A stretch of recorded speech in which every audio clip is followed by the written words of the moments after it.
The Highway Life, based on a true story. Coming along?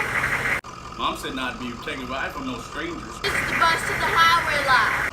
I'm Bolo. Bolo Big. I'm Joey Smalls. It's about to go down. Hey, what is good, YouTube University? It's your boy, Bolo Biggs, the instructor with the Highway Life. It's Sunday. Can I get a hallelujah? Come on, give me one hallelujah. What a beautiful name it is. Anyways, guys, Sunday, came in to knock some stuff out. Having issue with my lights. I'll show you guys. The door sealed is in. Went on nice and firm. It shouldn't be leaking at all, but I don't know because it hasn't rained. I'm gonna go ahead and do my framing for the front driver area to finish that up. I started it already, took the seat out. This section here will not get any framing. The seat has to connect with these bolts that come up, and it's only but so high. I will insulate the middle, but okay, so that is the framing for my front cab area.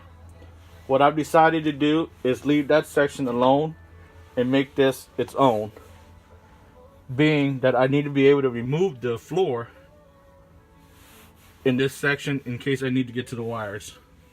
On my last conversion, when I built the Highway Rider, the black van, my front area was actually in sections also, so I decided to go with that same route because I may need to address using the wires or fixing the wires that run underneath the seat. The reason why I did that with the Highway Rider also is because it's hard to make a floor, because the front where the foot pedals are is at a slant, so you can't get wood plyboard to bend that viciously. So I did it in sections and then I connected them. On the Highway Rider, I actually carpeted and used foam underneath, and what I did was just, if I needed to do anything, I would just take it apart and I could take it out and clean it. I'm gonna do that with the same concept here. So the pieces that I've already done in advance, because it took me a while. This piece here is gonna sit in front of the chair, and I will drill it here to connect it, but I will also drill it down or up, probably upwards, to fasten this down. And then a plyboard will go on top of that, and then the next piece. This piece is flat. This piece is at a slant. That's why I can't do it in one piece. If you notice on the bottom here, I've cut out notches so that my wires will fit underneath and lay flat. I did have to cut out another notch slightly to compensate for this little rib looking thing. Next piece, all I've done is taken two 2x4s, cut it down the size, and I've cut that little swoop there, and then the last piece will go here. Oh, I hate working by myself sometimes. This piece, if you see this little notch here, I had to compensate for this rib, and then I had to compensate for here because there's this piece here. So it looked like in place with the plyboard on top. I did these, instead of cutting the notches all the way down, I just put the boards on each side, and then the plyboard will be on top, will hold everything in place. I have to compensate about 1.5 inches over here so that I can always take out my doghouse in case I need to work on the engine. So the cab area will have its own plyboard. Then of course the partition will go up. In this section, this will be one section, this will be another section connecting to each other. Now, this was where I had my leak. Hopefully that's addressed, but I'm not going to rely 100% on the fact that the new seal will fix the job. So what I'm going to do is leave this area blank. Once I get this in place, I am actually going to make this section here a wet area, where if it does leak, I'm gonna caulk this area here once I put the plyboard and the flooring down, and caulk this area so if it does leak, it'll just drain down to my side steps. As you can see, the bus already had holes in it to begin with, for drainage. If they ever had an issue, like if if it was a rainy day and the bus driver's foot was wet or feet was wet or whatever. I've already marked my cuts. Used the ruler, got a nice straight line, and where my curves are, I'm gonna go ahead and cut these. I had to put the hoodie on, guys. It was getting cold. I don't like using glasses, so I use my visor.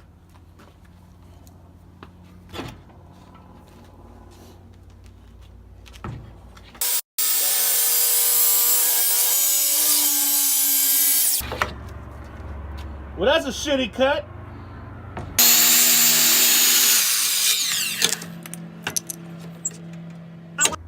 Alright guys, you know what? I'm gonna use a jigsaw. I can't fuck with this. I'm not gonna lie to you. I hate using the freaking circular saw.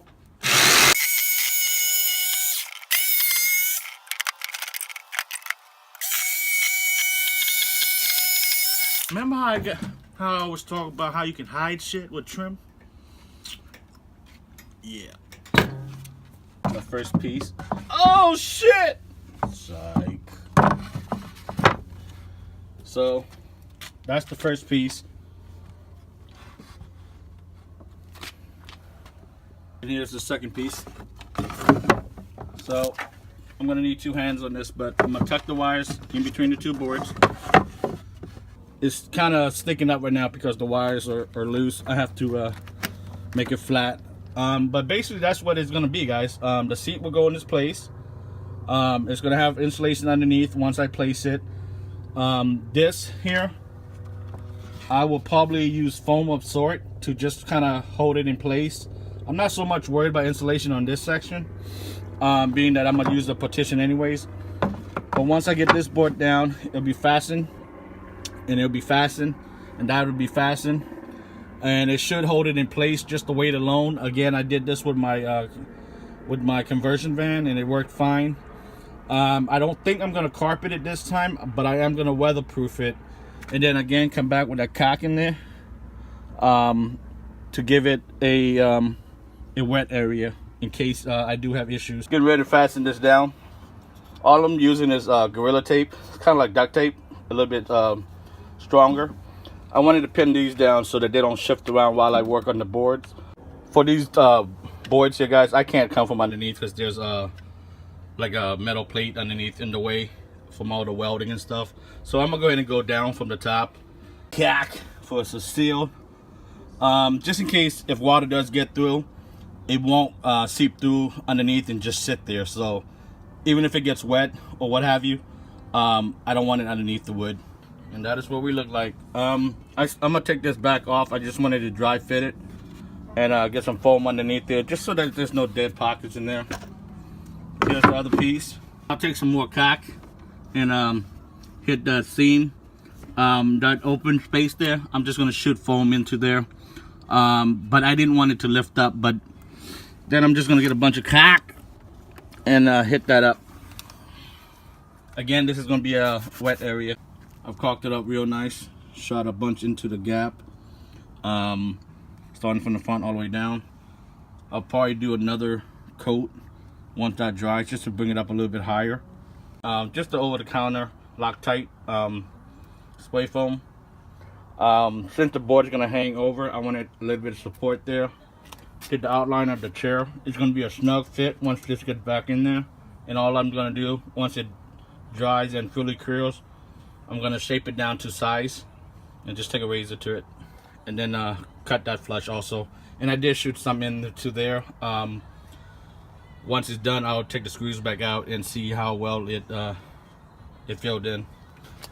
But that is it, guys. That's what I got. Again, the reason why I did it at a slope in 3 pieces, the front cab being 1, underneath the driver being 2, and the foot pedal being 3. This section here is removable at any given time if I need it. Just a few screws holding it down. I think what I'm actually going to do as far as weatherproofing and waterproofing is I might go ahead and go with the diamond plated sheet metal. maybe coat it with bed liner just to give it that rubberish, tough look and tough surface. Again, the water will trickle down if I ever have any leaks or if my boots are wet or what have you. Probably do a little lip just to separate the two areas and shift everything this way if my boots are wet. For my cab front area, I'm gonna put the board in on the other side. I just need to do a template because there's so many intricate cuts. And then that'll be it for the subfloor. I'll address the top finished floor at the end of the build. Like I said, I don't want to damage it while I'm still working in it, and it should go in last anyways. Guys, to follow up to my door seal, see the brand new door seal all the way around. There was rain last night, heavily actually, no leaks. That drop there is actually when I opened the door. It had some on the lip up top. But as far as the seal, I'm satisfied. We're good to go. Bing! This is what it looks like from the inside, guys. Again, it's gonna look pretty damn fabulous when I get the top board in and finish it off and make it weatherproof. Alright guys, so give you a follow-up on my lights. Ran into a little bit of an issue. Let me show you.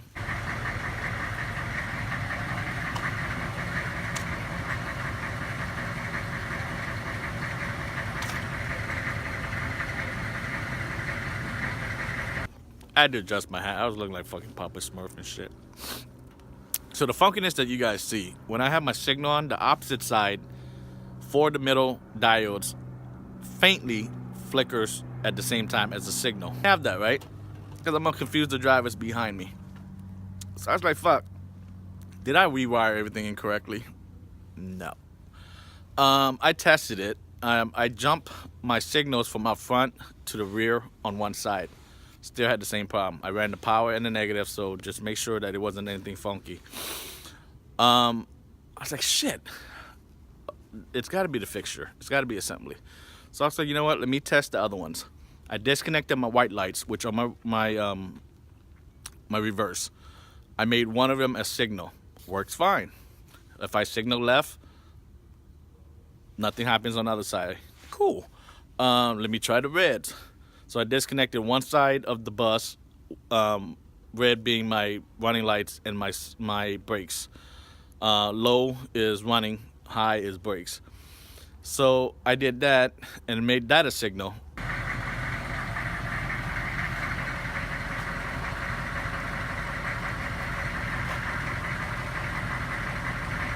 That fucked up. I was like, fuck.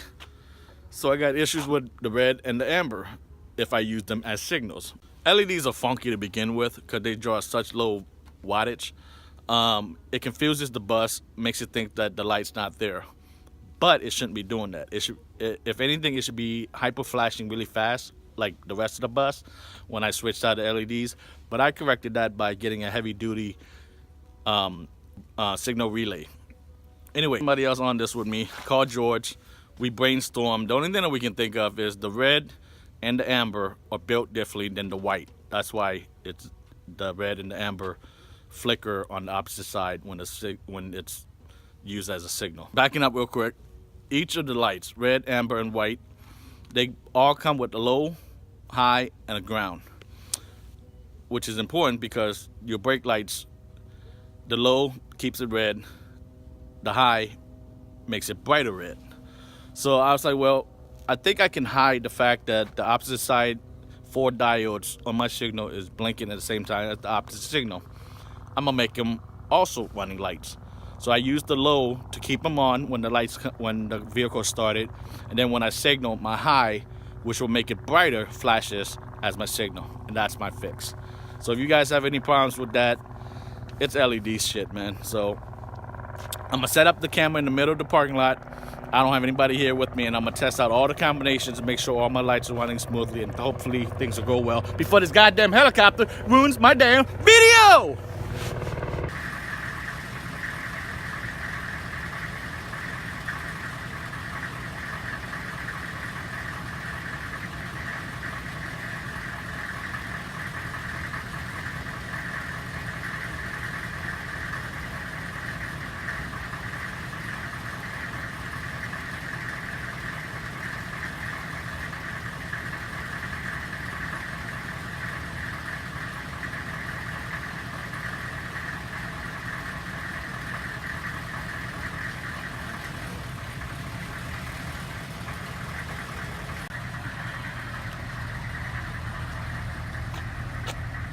Alright guys, I am done with the rear ceiling of the bedroom area.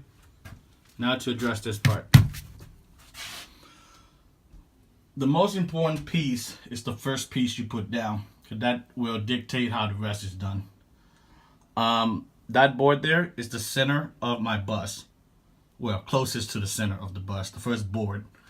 So what I do is take one of my tongue and groove and shove it all the way to the top, and being that it should be the centerpiece, it should be flush and I don't have to do any cuts. So all I did was place the first one, put my screw in, put the screw in on the bottom, and then I'm gonna place my second board. The second board is very important also because you don't know how long it's gonna be. So I'm using a longer piece than this piece, and I'm just gonna put the tongue into the groove, and I'm gonna shove it up. I'm just gonna tap it in so that there's no gap. It actually moved quite a bit. You notice it gaps out, obviously because of the curve of the bus. This is square to the ceiling.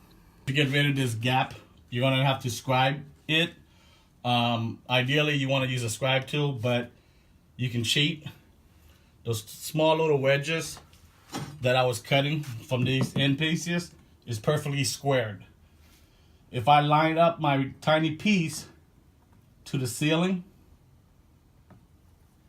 exactly where the tiny grooves, where the beads are, I can use a pencil or a pen.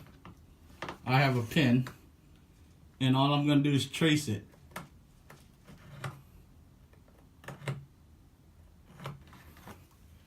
So if you actually look, my line is at a slant because I'm square to that. And that's the piece you want to cut off. So once you cut it off, you shove it up, it should be no gaps. I don't know if you guys can see it with the naked eye, but there is a slight slope to it. So what I'm going to do is go ahead and place it, tap it in from the sides, and then tap it from the bottom.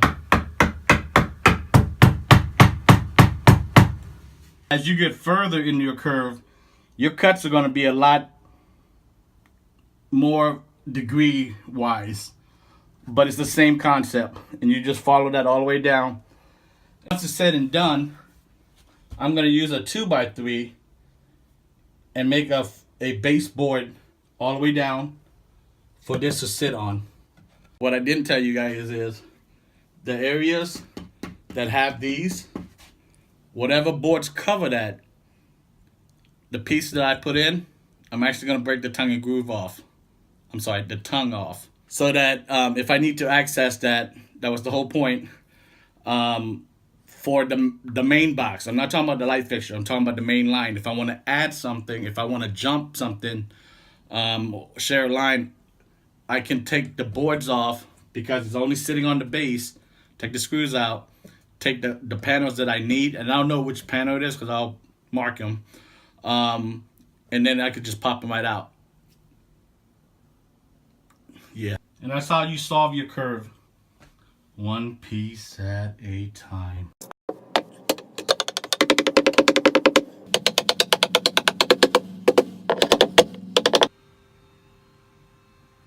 I am done. That's what the rear looks like. I need to take a my chalk line, pop it, find out exactly where my clean cut will be. That way I can place my 2x3 underneath it. And that'll be that. Don't know what I'm gonna do with that there yet. That is such a silly cut. I might put two boards together and then fasten it somehow. That corner there, I'm gonna have to use a template. The only board that I don't like is that one. I'm gonna take that down and cut a new one. Alright guys, so that's all I got. I appreciate you coming along for the ride. I hope you guys got some useful tips, techniques out of the video. I didn't really see any cab area work as far as the floor pedals, underneath the pedals and things like that. So I hope that helps some of you guys. It's a clusterfuck on yeah, whatever. This was a clusterfuck too. I had originally wanted to use a board. I kept the template for the original ceiling in the cab area, but this is gonna work out better. I can access adding lights, not adding lights, using the wires a lot easier. I'll seal it, maybe paint it, I don't know yet. But God, ooh, sorry Lloyd, we almost went there. I'm tired, guys. I gotta get out of here. I gotta get up early. Got supplies. Yeah. Be good to each other. Your boy Big loves you. I'll see y'all on the flip side. Deuces. And thanks for watching.